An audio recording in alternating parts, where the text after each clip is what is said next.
जय श्री कृष्णा। आइए सुनते हैं वैशाख मास की गणेश चौथ व्रत कथा को। एक बार पार्वती माता ने गणेश जी से पूछा, हे पुत्र गणेश, वैशाख मास कृष्ण पक्ष की संकष्टी चतुर्थी को कौन से गणेश का पूजन करना चाहिए।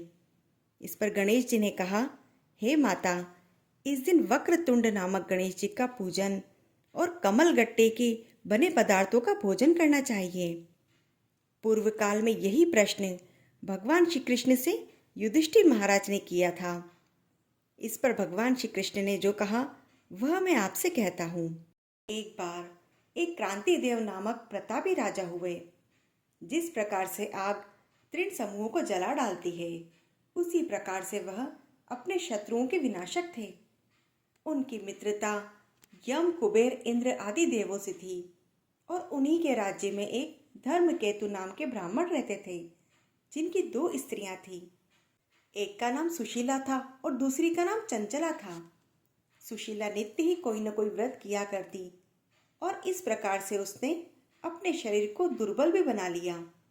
इसके विपरीत चंचला कभी कोई व्रत नहीं करती और सदा श्रृंगार आदि करके अपने शरीर को सुंदर रखती थी। सुशीला के गर्भ से एक सुंदर कन्या उत्पन्न हुई और चंचला के गर्भ से एक पुत्र प्राप्त हुआ।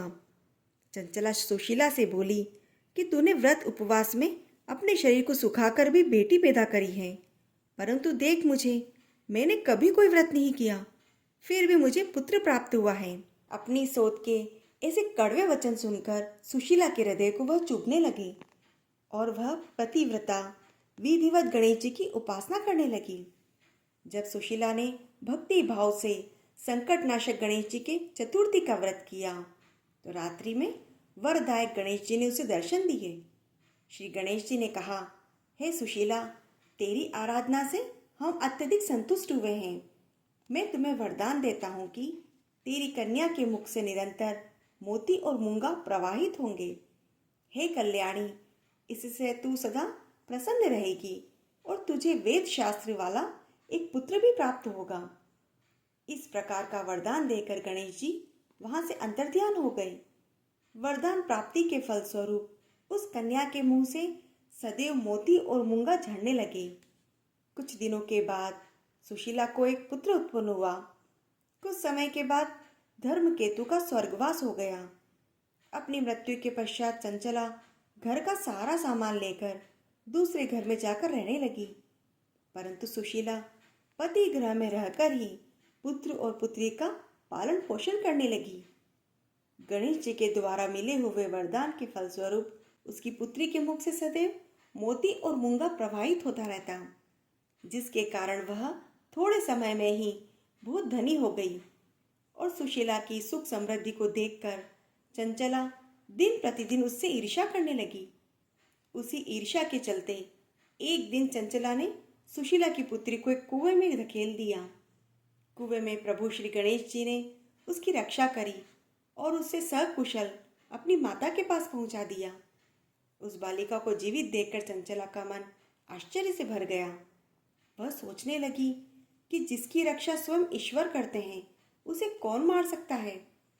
और उधर सुशीला अपनी पुत्री को सकुशल वापस पाकर बड़ी प्रसन्न हुई और कहने लगी कि यह सब भगवान श्री गणेश जी की लीला है। उन्होंने ही मुझे जीवन दान दिया है और वह अनाथ के नाथ हैं। यह सब सुनकर चंचला अपने कर्मों की ग्लानि की अनुभूति पाकर तुरंत ही सुशीला के चरणों में गिर गई और कहने लगी कि हे बहन, मैंने अपने जीवन में तो बहुत कुकर्म किए और आपको अपमानित भी किया है। आप मेरे इन अपराधों को क्षमा कीजिए। आप दयावती हो। आपने ही अपने सत्कर्मों के द्वारा दोनों कुलों का उद्धार किया है। जिनके रक्षक स्वयं भगवान होते हैं, उनका तो इंसान क्या बिगाड़ सकता है। जो लोग संतों और संत पुरुषों में सदैव दोष देखते हैं, वे स्वतः ही अपने कर्मों के फलस्वरूप नाश को प्राप्त होते हैं। उसके पश्चात चंचला ने संकट नाशक कष्ट निवारण भगवान श्री गणेश जी के व्रत का अनुष्ठान किया और गणेश जी के व्रत के फलस्वरूप दोनों स्त्रियों में अब प्रेम भाव स्थापित हो गया। जो मनुष्य अपनी पूर्ण श्रद्धा से गणेश जी की पूजा आराधना करते हैं, उनके शत्रु भी मित्र बन जाते हैं। यहाँ सुशीला के द्वारा किए गए संकट नाशक श्री गणेश जी के व्रत के अनुष्ठान से चंचला का हृदय परिवर्तित हो गया। भगवान श्री कृष्ण कहते हैं, हे कुंती नंदन, आप इस व्रत का अनुष्ठान अपनी माता, धर्मपत्नी तथा सभी भ्राता के साथ कीजिए। इस व्रत के पुण्य प्रभाव से आपको पुनः अपने राज्य की प्राप्ति कुछ ही समय में हो जाएगी। श्री गणेश जी माता पार्वती से कहने लगे, हे माँ, मैंने पूर्व काल का सारा वृत्तांत आपको सुना दिया है। इस युग में इस व्रत से श्रेष्ठ कोई विघ्न विनाशक व्रत नहीं है। इस प्रकार की अन्य कथाओं का आनंद लेने के लिए आप इस चैनल को सब्सक्राइब जरूर करें और इस कथा को लाइक व शेयर करें। जय श्री कृष्ण।